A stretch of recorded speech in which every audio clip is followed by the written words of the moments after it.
Bonjour à tous, vous avez été nombreux à nous solliciter sur la question du logement. Aujourd'hui, nous avons décidé d'en parler, à travers des portraits de Campinois qui nous ont ouvert chaleureusement leurs portes. Allez, suivez-moi.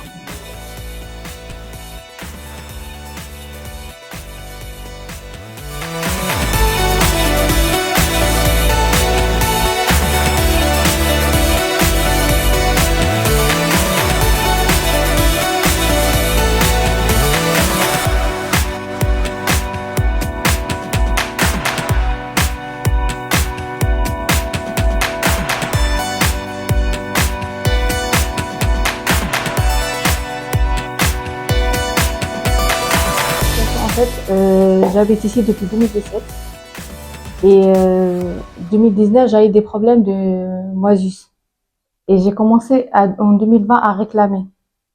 Après, quand j'ai vu qu'il y a personne et ça bouge pas, j'ai refait moi-même les travaux à chaque fois. Ça date déjà depuis 2020. 2020 et je refais moi-même les travaux à chaque fois parce que je peux pas rester dans un logement comme ça. D'accord.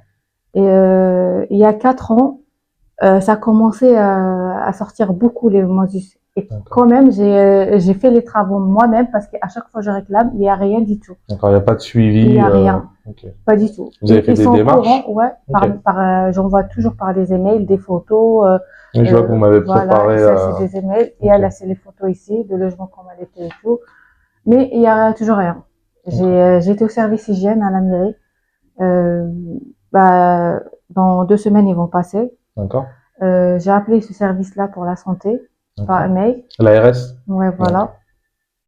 Mais le problème, c'est que je peux faire, mais au bout de 3 mois, 5 mois, ça revient. D'accord. Donc, ce sont des moisissures tenaces. Beaucoup même. D'accord. Est-ce que ça impacte vos enfants sur leur santé? Déjà, mon fils, le grand, il est malade.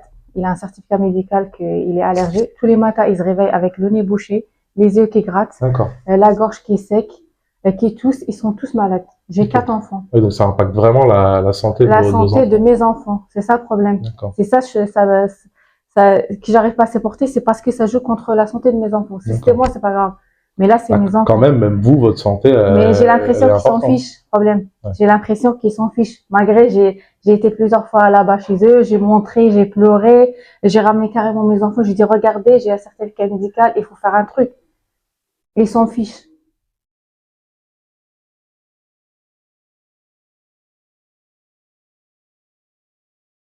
Donc vous avez contacté le bailleur? Oui. D'accord. Et qu'est-ce qu'il vous a dit le bailleur? On attend. D'accord. Il n'y a pas de réponse depuis... Voilà, parce que le logement, ils disent qu'il y avait un inspecteur qui est passé avec le gardien. D'accord. Pour constater le logement. Il a dit le logement, elle est trop petite. Il faut la déménager. Ok. Donc le logement n'est plus adapté à la composition familiale de votre foyer. Et quand j'appelle pour la demande de mutation, je fais une demande de mutation. Ils me disent il y a beaucoup de demandes, il faut attendre. D'accord. Et vous avez mis en avant aussi l'aspect santé, parce que là, ça touche vraiment, ça devient dangereux. J'ai dit, j'attends, mais le problème, c'est ce temps-là d'attendre pour avoir un logement. Est-ce que vous pouvez venir me faire les travaux? Ou trouver un truc. Même pour faire les travaux, c'est pas possible comme ça. D'accord. Et il n'y a rien. D'accord. Moi, ce que je te propose, Sophia, c'est de me montrer plus en détail les moisissures. D'accord. Et les montrer aussi au grand public, parce que c'est aussi ça, nous, qu'on veut faire à travers ce reportage-là. D'accord. Donc, si tu veux bien, je vais te suivre il n'y a pas de souci. pour me montrer ça. Je vais vous montrer.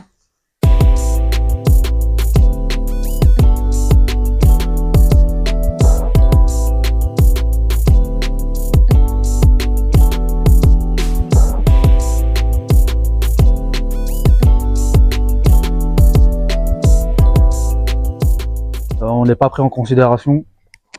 Pourtant, malgré toutes les relances qu'on a pu avoir avec le bailleur, on a pu alerter aussi la mairie. Ouais.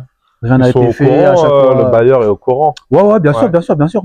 On a même avec la mairie, on a déjà fait des relances plusieurs fois, essayer de les alerter par rapport aux problèmes qu'on peut rencontrer ici au quotidien. Ouais.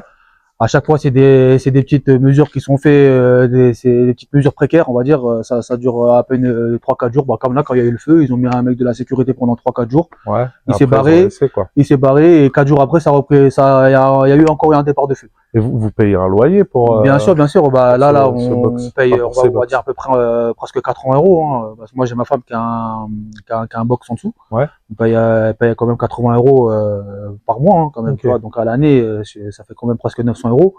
Plus de 900 € même, j'ai envie de dire. C'est un budget, tu vois. Voilà, hein, même, nous on n'a pas vu de bailleur en tout cas, il n'y a personne qui s'est adressé à nous, qui est venu. Personne du bailleur qui s'est déplacé Ouais. pour. Ils nous ont juste envoyé une lettre pour nous dire que voilà, par rapport au box, il va falloir que vous Et attendiez. là, on est en l'assurance. centre-ville, on est bien On est au d'accord. centre-ville, on n'est même pas à 100 mètres de la mairie, c'est ça. C'est Ouais. ça le plus grave. Taper le tuyau d'évacuation. Ok. J'ai des photos carrément que je pourrais te transmettre. Ils ont laissé le truc pendant une semaine. C'est vrai que même l'odeur, là, je suis en train de sentir là Ouais. l'odeur. C'est vrai Tu que ça remonte fort, ouais. C'est Ça ça. remonte fort. Ouais, ça faisait une marque carrément. Une marque carrément, mais bah, en fait, c'était toutes les évacuations d'eau usée qui tombaient ici. Incroyable. C'est Mais même, incroyable. tu vois, pas de lumière. Et ces gens-là, dis-toi, ils payent encore. Mm. Ils payent encore. Non, c'est affligeant. C'est affligeant, c'est carrément, c'est démoralisant. Ça tape même sur le moral. J'ai juste reçu une lettre comme quoi, bah voilà, ceux qui ont été, dont les box ont été ouverts par les pompiers, il va falloir attendre parce qu'il va falloir qu'ils gèrent ça avec les assurances. D'accord, oui. On connaît la chanson, ils vont se rejeter la faute jusqu'à que. J'entends bien. Après, bon, changer une ampoule, je sais pas s'il faut attendre les assurances. Voilà, C'est ça. C'est aussi ça. C'est ça les questions que beaucoup se posent. Le confort de tous les habitants. C'est pas parce que ça ne t'impacte pas directement que tu vas pas bouger aussi Clairement, pour les autres habitants. Bien sûr. C'est ça. C'est tout à fait compréhensible. Et au moment, les pompiers, quand ils sont venus, ils nous ont dit clairement hein, il va falloir faire quelque chose, faire bouger les choses, parce que bien sûr, vous avez des réseaux de gaz qui passent en dessous.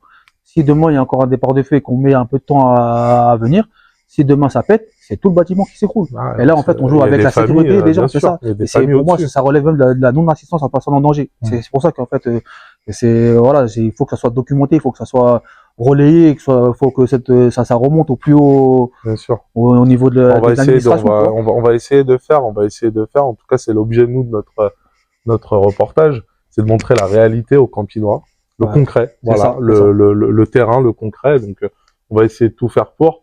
Moi, Loïc, je te remercie de nous avoir accueillis. Et puis, nous, on continuera à suivre la situation. Et s'il faut se mobiliser, on se mobilisera. En tout cas, c'est avec grand plaisir. Je te remercie, Loïc. C'est avec grand plaisir. Sur le logement à Champigny, il manque fortement de proximité et de transparence, que ce soit au niveau des bailleurs ou bien de la mairie. Cela est une chose qui nous a été remontée très fortement. C'est pour cela que dans nos prochains flyers, nous allons en détail vous expliquer nos propositions. Il ne reste plus qu'à vous remercier et à vous dire à bientôt pour une prochaine vidéo.